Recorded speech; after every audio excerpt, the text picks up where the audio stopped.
ניסיתי להכין בפעם הראשונה תפוחי אדמה ממולאים בקר טחון.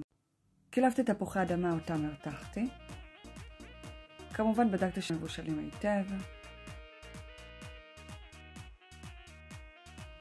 אפשרתי מהקפאה מילוי מוכן לקובות שהכנתי. מעכתי תפוחי האדמה לפירה.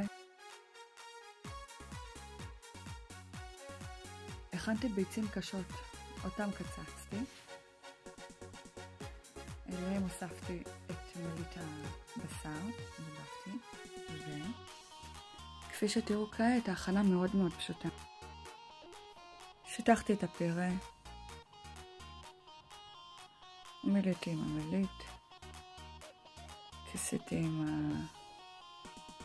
השכבה העליונה, הידקתי, ותראו איזה יופי. כל קציצה, או איך שכל אחד מכם יקרא לזה, קימחתי היטב מכל הכיוונים.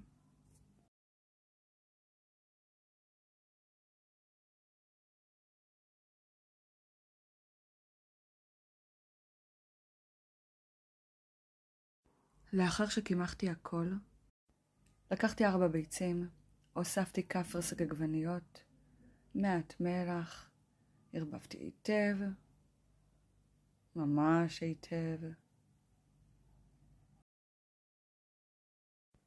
הטבלתי כל קציצה בביצים המטובלות. טיגנתי בשמן רותח.